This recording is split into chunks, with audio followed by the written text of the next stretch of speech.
Bismillahirrahmanirrahim. Assalamualaikum warahmatullahi wabarakatuh.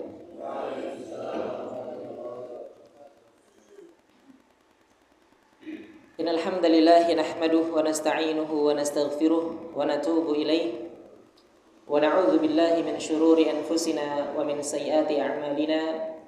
Man yahdihillahu fala mudilla lahu wa man yudlil fala hadiya lahu. Asyhadu an la ilaha illallah wahdahu la syarika lah wa asyhadu anna Muhammadan 'abduhu wa rasuluh. Allahumma shalli wa sallim wa zid wa barik wa an'im ala 'abdika wa rasulika habibina wa syafi'ina Muhammadin wa ala alihi wa sahbihi ajma'in. Ma'asyiral muslimin wal muslimat, hadirin wal hadirat rahimani wa rahimakumullah. Alhamdulillah, bersyukur kita kehadirat Allah Rabbul Alamin atas limpahan nikmat karunia kepada kita semua, sehingga kita bisa menjalani berbagai aktivitas baik yang berkaitan dengan dunia maupun akhirat. Dan tentu kita selalu berdoa memohon kepada Allah agar kita dijadikan hamba-hambanya yang pandai bersyukur. Kemudian kita juga berdoa kepada Allah agar kita dijadikan sebagai hamba-hamba yang tatkala diberikan ujian senantiasa bersabar, dan tatkala melakukan kesalahan senantiasa beristighfar. Kemudian salawat serta salam semoga selalu terlimpahkan kepada qudwah kita Nabi Allah Muhammad sallallahu alaihi wasallam, dan kepada keluarga beliau, para sahabat beliau, dan umatnya yang senantiasa berpegang teguh dalam sunnah-sunnahnya. Ma'asyiral muslimin wal muslimat rahimakumullah. Pada kesempatan malam hari ini ada pembahasan yang berkaitan dengan dua penghalang kebahagiaan, atau bahasa kerennya mental block gitu ya, hambatan mental. Karena tatkala seorang memiliki salah satu dari keduanya, dia tidak akan berkembang. Dia tidak akan mendapatkan kebahagiaan. Terlebih belakangan ini ya, kita melihat atau mendengar atau membaca ya, di media, khususnya bulan Oktober ini, tidak sedikit banyak orang yang bunuh diri. Yang terbaru yang mana ya? Yang ibu ngajak anaknya bunuh diri kayaknya ya. Atau masih ada lagi sebenarnya. Saya buat catatan, banyak sekali di bulan Oktober ini ya kasus gantung diri. Kalau yang terjadi belakangan ini, misalnya yang di Karawang sepertinya ya, itu juga ada ibu yang memilih gantung diri, ngajak anaknya, kok terubah satunya lepas ya, ikatannya akhirnya nggak jadi meninggal. Banyak kisah ya, ada bahkan ada yang nggak gantung diri tapi lompat dari jembatan interchange Manado Minut, korban meninggal dunia, seorang PNS. Nah, kira-kira sebabnya apa kayak gini? Sebabnya mereka memilih jalur kayak gini karena apa? Karena mereka sudah bahagia gitu ya dengan hidupnya. Sudah saking bahagianya mereka memilih jalur itu, atau mereka tidak bahagia dengan kehidupan yang dijalaninya? Latar belakangnya apa kira-kira? Ada masalah katanya.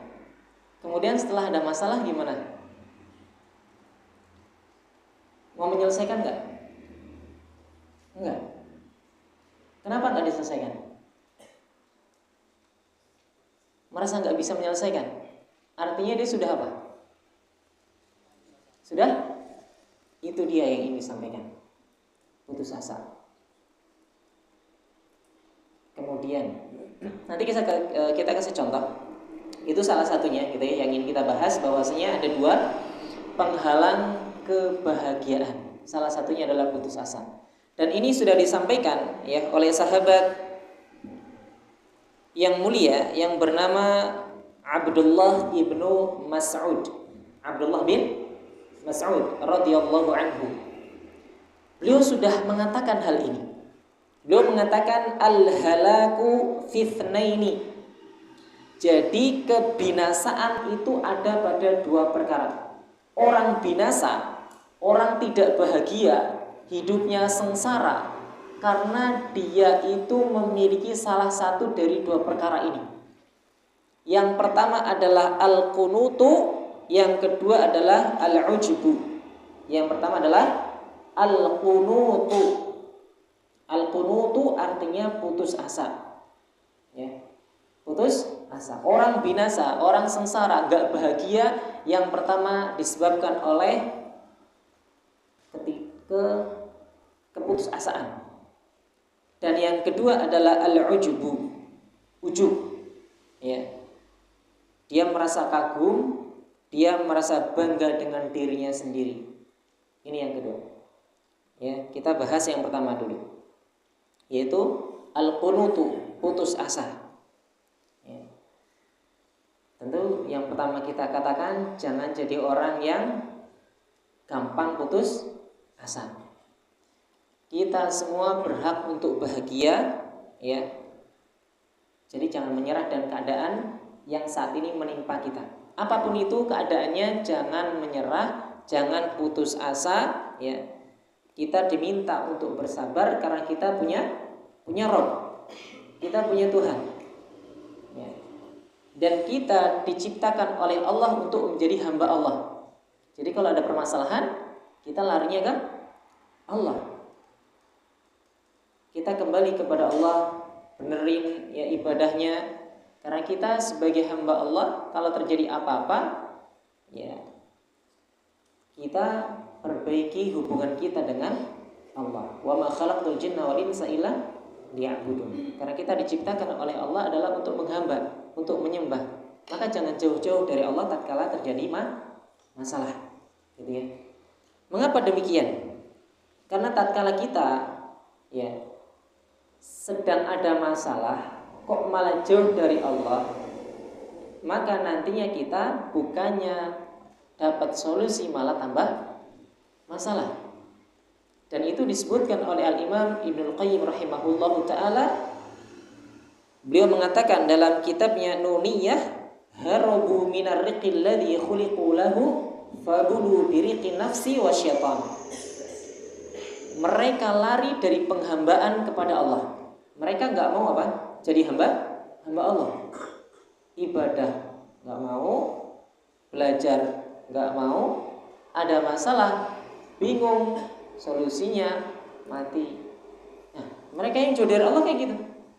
Ya, mereka yang jauh dari Allah, tatkala terjadi masalah bukan semakin dekat dengan Tuhannya, malah milih jalan pintas. Pada akhirnya apa? Fabulu biriqin nafsi wa syaitan. Akhirnya mereka dihukum dengan menjadi hamba hawa nafsu dan syaitan.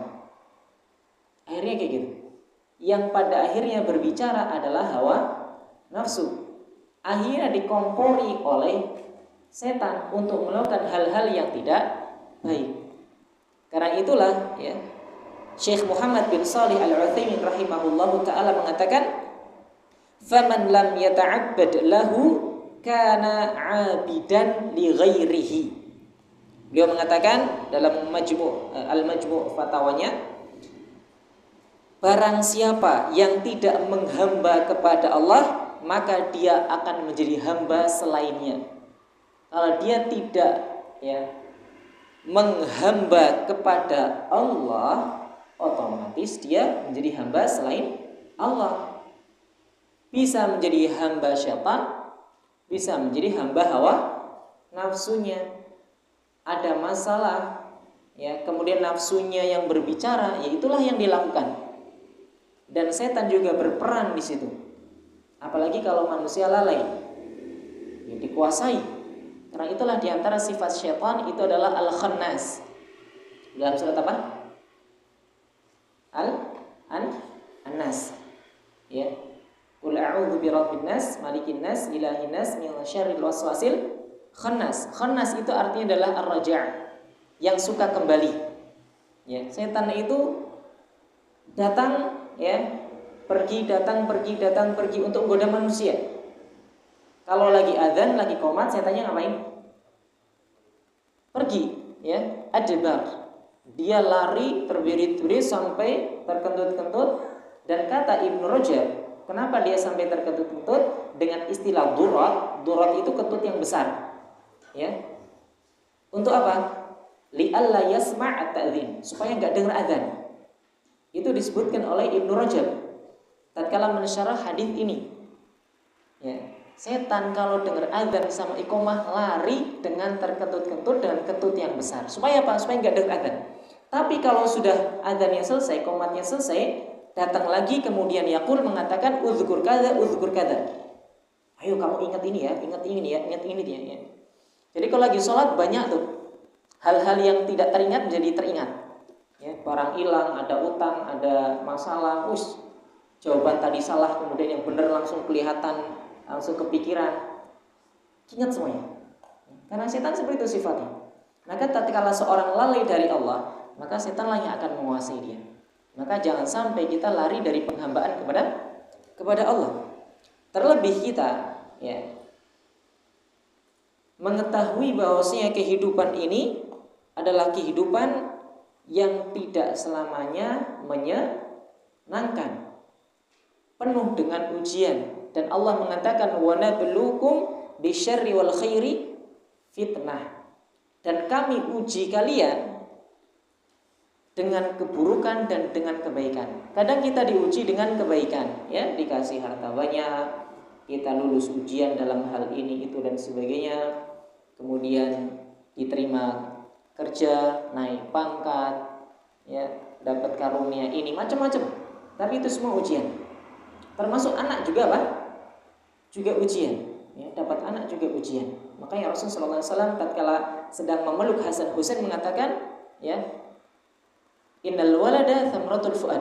Anak itu merupakan buah hati dari orang tua. Namun fa innahu majbanatun wa madkhalatun. Tapi anak itu bikin orang pengecut, bikin orang tua pengecut. Pengen perang, ngelihat anak lucu, anaknya lagi ya suka main, baru bisa jalan, gak jadi perang. Cuma dulu kayak gitu. Bikin bakhil, mau sedekah, mau infak, mikir SPP belum dibayar misalnya, anak butuh jajan, butuh gizi ini, butuh suplemen ini, buku itu, gak jadi infak. Ya.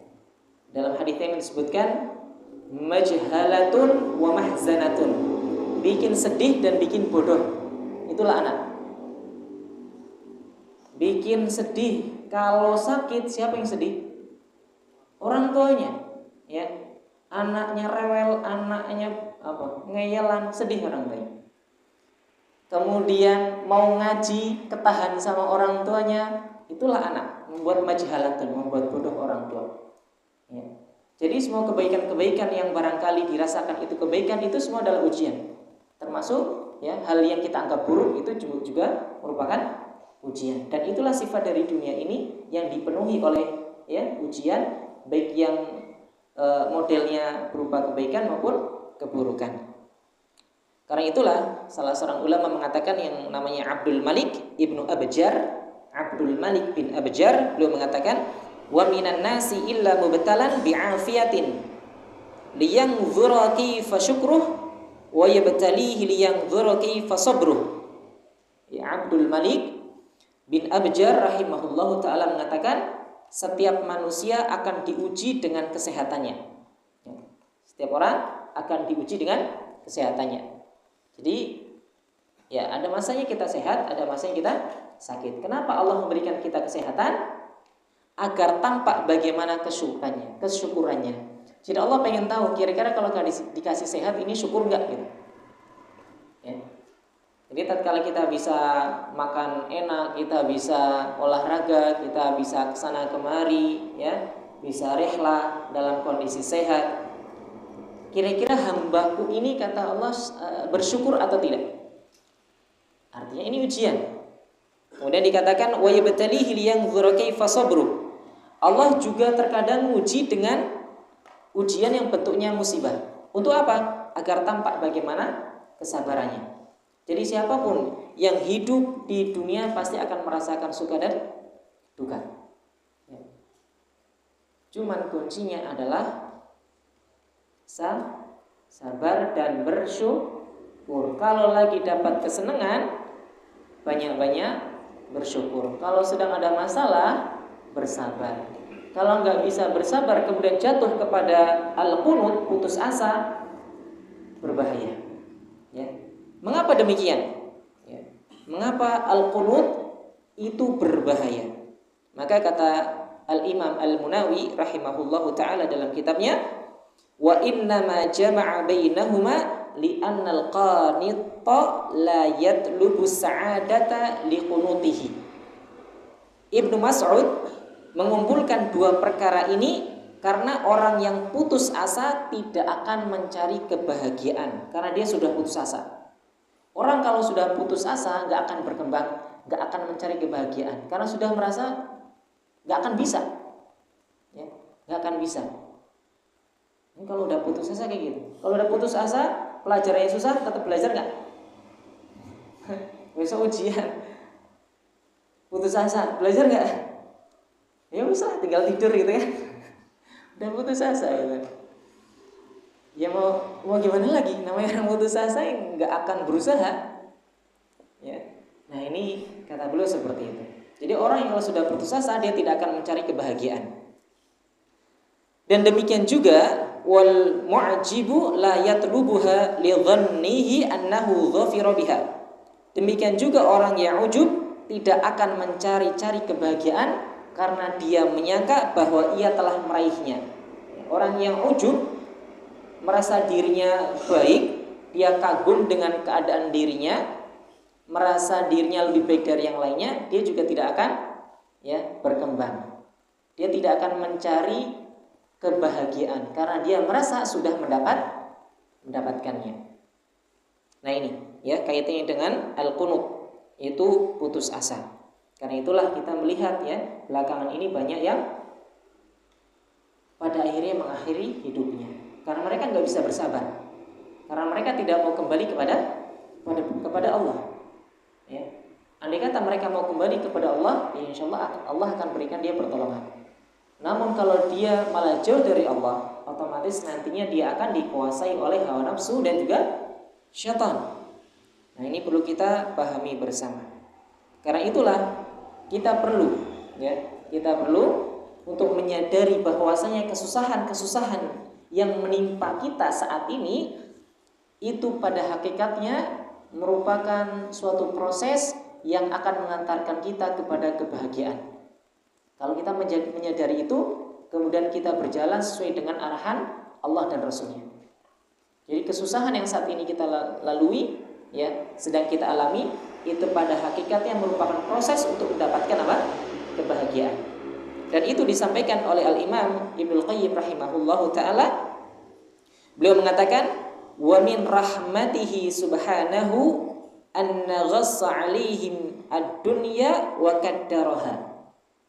Di antara rahmat atau kasih sayang Allah kepada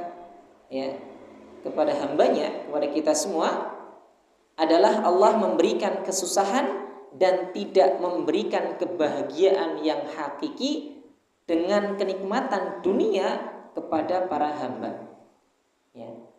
Allah memberikan kita kesusahan, kesulitan, ujian. Allah tidak memberikan kebahagiaan hakiki itu di dunia agar mereka li'alla yaskunu ilaiha wa la yatma'innu ilaiha, agar mereka tidak terlalu tenang dan tentram dengannya, supaya mereka tidak merasa aman, nyaman, tentrem, yang pada akhirnya ini akan membuat mereka meyakini bahwasanya kehidupan yang hakiki adalah kehidupan di dunia, padahal masih ada kehidupan lain, kehidupan yang lebih baik, itu kehidupan di surga. Karena itulah Allah memberikan kita ujian. Kemudian yang kedua, wa yarghabu fin na'imil muqim fi darihi wa jiwari. Kenapa Allah memberikan kita ujian? Tidak menjadikan kenikmatan dunia sebagai kenikmatan yang hakiki. Maka alasan yang kedua adalah agar mereka bersemangat mendapatkan kenikmatan di tempatnya yang abadi. Supaya kita semangat beribadah kepada Allah kemudian mendapatkan surga. Karena terkadang orang kembali kepada Allah tatkala dikasih cobaan. Ada yang modelan kayak gitu. Kebanyakan orang berhasil kalau dikasih cobaan dalam bentuk keburukan.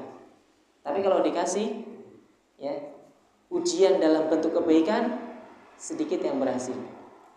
Kasih aja kekayaan yang melimpah, nanti akan ketahuan sifat aslinya. Dikasih kekuasaan dan seterusnya akan kelihatan sifat aslinya. Nah, di sini Al-Imam Ibnu Qayyim menyebutkan hal tersebut agar kita memahami bahwasanya kehidupan yang sedang kita lalui ini adalah kehidupan yang fana. Begitu ya. Nah, dan seterusnya.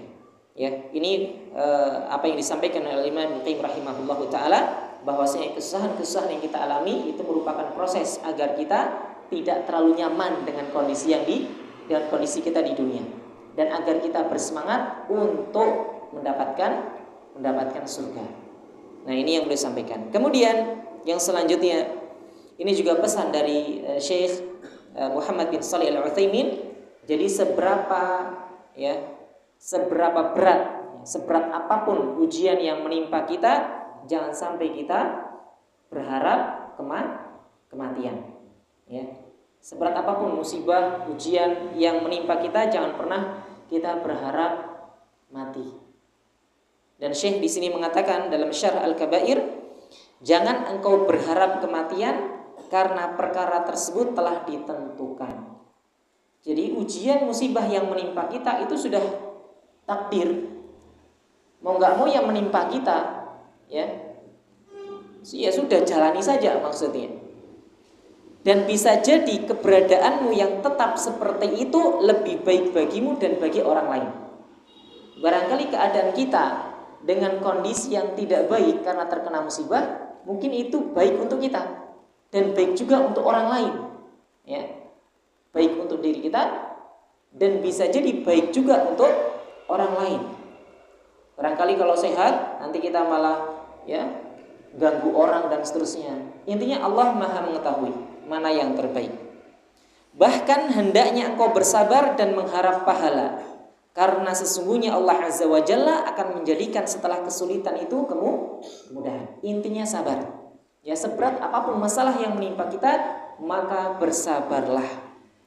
Terlebih dalam kondisi sosial, tentu kita akan merasakan yang namanya gangguan dari teman, dari tetangga, dari siapapun orang, bahkan yang tidak kita kenal, pasti akan ada masalah.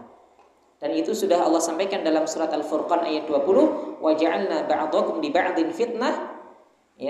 Kami jadikan sebagian kalian sebagai cobaan bagi sebagian yang. Jadi kita semua itu cobaan bagi yang lain. Kadang ada lagi belajar diganggu gitu Dan kita melihat ada beberapa kasus yang baru terjadi di tidak jauh dari kelahiran. Di sana ada anak yang bunuh bapak tirinya. Cari nanti ketemu beritanya. Seperti itulah. Jadi masing-masing dari kita itu adalah ujian cobaan bagi yang lain. Tapi Allah mengatakan di sini atas biruna. Lanjutannya atas birun. Maukah kamu bersabar? Lagi-lagi semua yang berkaitan dengan masalah adalah kuncinya sabar. Jangan putus asa. Karena setelah kesulitan nanti akan ada kemudahan. Intinya adalah bersabar. Karena itulah dahulu Al-Imam Al-Auza'i, Al-Imam Al-Auza'i, imam besar, pernah mengatakan kepada orang, uridu baitan bijiwari unasin la yaghtabun wala yahsudun wala yubghidun. Aku mendambakan sebuah rumah. Ini angan-angan dari Al-Imam Al-Auza'i. Aku pengen rumah yang bersebelahan dengan orang-orang yang tidak suka ghibah, tidak hasad, dan tidak suka membenci. Angan nih punya tetangga yang kayak gini, mau nggak? Antum mau nggak? Mau sekali. Punya teman nggak pernah ghibah, nggak pernah hasad, nggak pernah benci. Punya tetangga yang kayak gitu. Kemudian ya, fa akhadhani ar-rajulu, kemudian Al-Imam Al-Zaini dibawa ila maqbarah, ke kuburan. Kemudian dia mengatakan wa qala li huna. Kemudian orang lelaki ini mengatakan, "Ya, di sini. Buat aja rumah di sini. Nih, tetangganya nanti enggak akan gibah, enggak akan marah, enggak akan benci, enggak ada yang dengki. Di sini aja." Ada yang mau tinggal di kuburan? Sepi. Enggak ada yang hasad, enggak ada yang gibah. Tenang, anteng. Dari sini kita pahami bahwasanya antum kalau hidup ya, pasti nanti akan ketemu masalah. Sama teman, sama tetangga, sama siapa pasti nanti akan ketemu dengan masalah. Tinggal apa? Tinggal sabar, ya. Termasuk antum, tatkala belajar pasti nanti dalam prosesnya ada masalah kan? Ada masalah. Tapi sekali lagi apa? Sekali antum diminta untuk sabar. Dan Al-Imam Asy-Syatibi rahimahullahu taala, Al-Imam Asy-Syatibi rahimahullahu taala pernah mengatakan, ya, betapa banyak permasalahan yang dibaca secara mandiri oleh santri tidak kunjung ia pahami. Tapi setelah di depan guru, beberapa kalimat dari si guru seketika langsung membuatnya paham. Ya, yang penting sabar aja. Ada orang yang kalau sudah belajar, wis lah nggak paham, wis. Enggak, tetap sabar, tanya sama di majelis ilmu, insyaallah Allah berikan futuh. Dan beliau mengatakan, "Fallahu yaftahu lil muta'allimi fi mujalasatil ulama'i ma la yuftah lahu dunahu." Allah memberikan futuh, memberikan pemahaman bagi talib, bagi santri saat mujalasah dengan ulama, saat duduk ya dengan para ulama, yang tidak diberikan saat ia membaca dan belajar sendiri. Jadi kalau antum nggak paham dengan materi yang sedang antum baca, ya, karena murojaahnya sifat yang mandiri, antum langsung temui guru antum, duduk. Insyaallah nanti kesabaran antum duduk bersama para ulama membuahkan futuh, membuahkan pemahaman. Nah ini yang pertama, ya. Jadi jangan putus asa, sabar saja. Ya, siapapun kita, dimanapun kita, tolong bersabar. Jangan sampai putus asa ini mengenai kita sehingga lupa bahwasanya kita memiliki Tuhan. Dan Ar-Rabb itu artinya adalah Al-Khaliq, ya, Al-Malik, Al-Mudabbir. Kata Syekh Muhammad bin Shalih Al-Utsaimin dalam kitabnya, Rabb itu adalah yang menciptakan, yang menguasai, ya, yang menguasai dan juga yang mengatur. Kalau kita meyakini bahwasanya Allah adalah yang menciptakan kita, yang menguasai kita, yang mengatur segala urusan kita, ya sudah, kita kembali kepada Allah. Karena konsekuensi dari tauhid rububiyah adalah tauhid uluhiyah. Kalau kita meyakini Allah memiliki sifat ketiga tadi, maka kita harus nyembah Allah. Jadi segala hal yang menimpa kita serahkan kepada yang memiliki kita. Jangan sampai kalian putus asa di sini. Kemudian yang selanjutnya ujub. Ya, yang selanjutnya al-ujub. Ujub ini artinya adalah yang merasa dirinya itu lebih baik dari yang lain. Merasa takjub, kagum, bangga dengan dirinya sendiri. Merasa dirinya lebih tinggi dari orang lain di sisi Allah. Ya, merasa orang lain itu lebih rendah darinya. Ini ujub. Dan ujub ini termasuk perkara yang membinasakan. Ya, perkara yang membinasakan. Thalathu muhlikatin, ada 3 perkara yang membinasakan. Syuhun muta'un, ya, rasa pelit yang ditaati. Pelit, ya, ini juga membinasakan. Wa hawan muttaba'un, hawa nafsu yang diikuti, ini membinasakan. Wa i'jabul mar'i binafsihi, ujubnya seseorang terhadap dirinya sendiri, ini membinasakan. Ya, merasa ujub, merasa lebih baik dari yang lainnya, ini hal yang membuat orang binasa.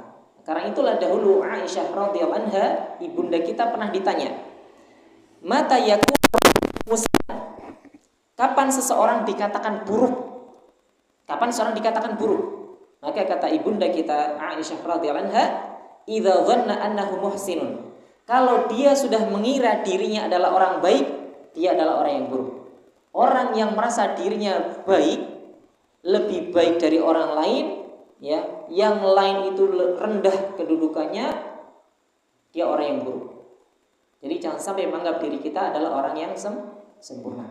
Orang yang sudah baik, lebih baik dari yang lainnya, jangan seperti itu. Bahkan dulu ada ulama yang pernah negur muridnya, ya, Abdullah ibn Mubarak pernah negur. Tatkala ada salah seorang muridnya melihat seorang lelaki bunuh lelaki yang lain, ya, fa wafa'a fi qalbi anni ahsanu minhu, katanya. Kemudian terbetik dalam hatiku kalau saya lebih baik daripada si pembunuh tadi. Kemudian lapor kepada Abdullah ibn Mubarak, Syekh, tadi saya melihat bahwasanya ada orang yang bunuh, ya, ada orang yang bunuh, kemudian terbetik di dalam hatiku saya lebih baik dari pembunuh itu. Maka Abdullah bin Mubarak kemudian mengatakan, ya, bahwasanya perasaanmu seperti itu, ya, itu lebih buruk dari apa yang dia lakukan, ya. Jadi apa yang kamu rasakan, perasaan seperti itu lebih buruk dari apa yang dia lakukan. Kemudian dijelaskan, barangkali al-qatil, pembunuh tersebut, sebelum meninggalnya tobat dengan taubatan nasuha. Dan kamu yang merasa aman dengan perasaan itu, Allah tutup dengan, ya, hal yang buruk. Jadi jangan pernah merasa aman kalau dirinya sudah baik. Tetap dirinya merasa kurang, ya, agar kita bisa terus menjadi lebih baik. Tapi kalau sudah merasa baik, nggak akan berkembang, nggak akan mencari hal yang lebih baik, ya. Nah, dahulu ada salah seorang ulama namanya Bishr al-Hafi. Bishr al-Hafi adalah salah seorang ulama yang ahli ibadah. Muridnya melihat sholatnya yang begitu lama, begitu indah, ya, merasa kagum dengan ibadah Bishr al-Hafi. Kemudian pada akhirnya, ya, kekaguman itu menjadikan Bishr al-Hafi risih. Kemudian dia mengatakan, la yaghurrannaka ma ra'aita minni fa inna iblisa ta'abbada alaf sinin thumma sara ila ma sara ilaih. Kamu jangan terpedaya dengan apa yang kamu lihat. Bagusnya ibadah seseorang, jangan terpedaya. Kamu lihat iblis ribuan tahun ibadah, ya. Iblis gaulnya sama malaikat, ibadah, termasuk hamba Allah yang salih, yang berilmu. Tapi terjadilah apa yang terjadi? Kufur. Jadi jangan terpedaya dengan kebaikan yang saat ini kita lakukan. Belum tentu nanti di akhir akan baik. Maka jangan ujub dengan keadaan yang saat ini sedang kita, ya, jalani. Wah, saya ngaji terus, saya tilawah terus. Jangan merasa dirinya sudah baik. Nah, kita melihat contoh yang paling nyata adalah iblis. Ya, contoh yang paling nyata adalah iblis. Seorang makhluk Allah dari kalangan jin yang solih, yang berilmu karena gaulnya dengan malaikat, di mana diperintahkan oleh Allah untuk sujud, ya, ternyata yang sujud adalah para malaikat sedangkan dia tidak. Artinya dia saat itu, ya, gaulnya dengan malaikat, bukan dengan makhluk yang sembarangan. Tetapi dia berani menentang perintah Allah karena rasa apa? Rasa hasad. Hasad ini muncul dari mana? Dari ujub. Ya, hasad ini muncul dari ujub. Dia mengatakan, ya, qala ana khairu minhu khalaqtani min nari wa khalaqtahu min tin. Saya lebih baik dari Adam loh. Ngeyel kan? Ini Allah yang nyuruh, saya lebih baik dari Adam, ya Allah. Engkau ciptakan dia dari tanah, ya. Engkau ciptakan aku dari api, dia dari tanah. Saya lebih baik. Itu perasaan ujub tuh. Perasaan ujub akhirnya menimbulkan perasaan hasad. Ya. Hasad muncul. Akhirnya apa? Allah memvonis bahwasanya iblis itu sesat, gak bahagia lagi. Awalnya bahagia, gabungnya sama malaikat ke surga, ya. Tapi nggak bahagia. Gara-gara apa? Ujub, kemudian timbul hasad, kemudian dikeluarkan dari komunitas yang baik. Kemudian iblis pada akhirnya bersumpah, qala rabbi bima aghwaytani la uzayyinanna lahum fil ardi wal ughwiyannahum ajma'in illa ibadaka minhumul mukhlasin. Akhirnya iblis bersumpah akan menyesatkan hamba-hamba Allah kecuali yang ikhlas. Nah, ini contoh bahwasanya perasaan ujub ini akan menimbulkan hasad. Dan itu bisa antum lihat juga di kisahnya Qabil dengan Habil, di mana dosa pertama yang terjadi di langit adalah dosa hasad, yang itu muncul dari perasaan ujub. Yang di bumi juga hasad, dan itu muncul dari perasaan ujub, merasa dirinya lebih pantas untuk mendapatkan kebaikan dibanding orang lain. Dan Qabil pada akhirnya setelah mencapai puncak hasad, apa yang dilakukan? Qala la aqtulan, nah saya akan bunuh kamu. Saudaranya dibunuh, ya. La aqtulan, nah saya akan bunuh kamu. Akhirnya Habil diapakan? Dibunuh sama saudaranya Qabil. Karena apa? Karena merasa dirinya lebih berhak, lebih layak untuk mendapatkan kebaikan. Merasa ujub, kemudian muncullah hasad, kemudian terjadilah pembunuhan. Dan banyak kisah-kisah yang lain, diantaranya Nabi Yusuf, ya, Yusuf alaihissalatu wassalam, yang dibuang oleh saudaranya karena hasad, ya, merasa ini Yusuf gak pantas nih. Akhirnya timbullah hasad, akhirnya dibuang ke sumur, jadi budak dan seterusnya. Nah, ini seperti itu. Karena itulah, ya, walaupun perasaan hasad itu adalah hal yang tidak terhindarkan, tapi ada pesan penting dari Syekhul Islam Taimiyah yang harus kita perhatikan. Beliau mengatakan, ma khala jasadun min hasadin walakinnal la'ima yubdih wal karima yukhfih. Jadi tidak ada satupun jasad manusia yang kosong dari hasad. Semua berpotensi hasad. Siapapun ulama besar syekh itu juga ada potensi hasad. Gak ada yang bisa lepas dari hasad.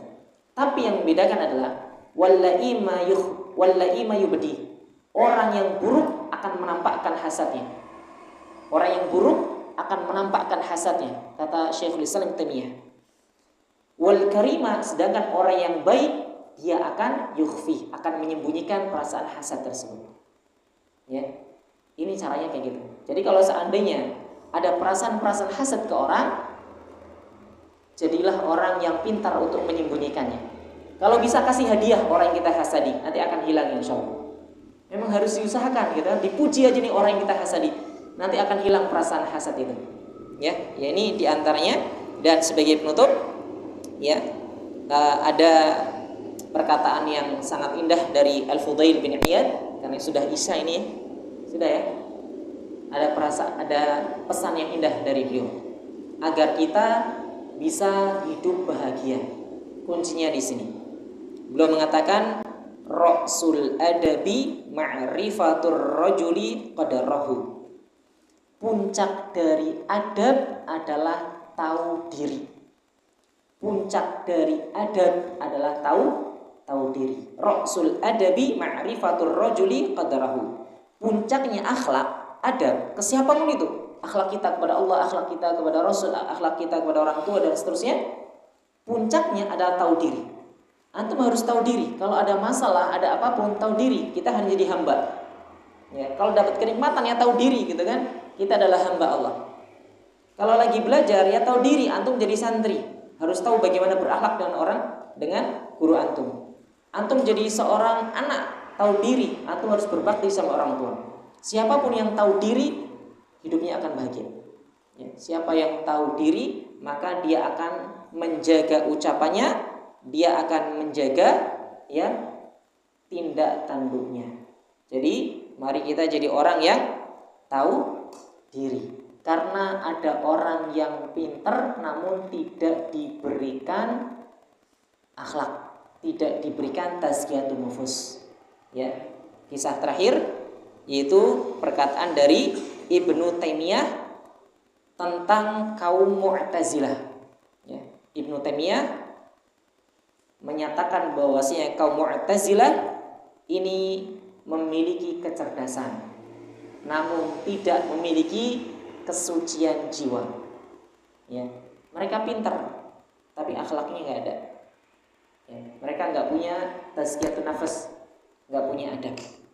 Dan ini disampaikan oleh beliau, Syekhul Islam Ibnu Taimiyah mengatakan, ya, di sini disebutkan fal mu'tazilatu min adzkiya'il alam. Jadi orang Mu'tazilah ini termasuk manusia-manusia yang cerdas. Dan beliau mengatakan utu zaka'an wa ma utu zaka'an wa u'tu fuhuman wa ma u'tu uluman. Mereka diberikan kecerdasan tetapi tidak diberikan kesucian jiwa. Mereka diberikan pemahaman tetapi tidak diberikan ilmu yang bermanfaat. Nah, jadi kita harus memahami hal tersebut, bahwasanya cerdas itu juga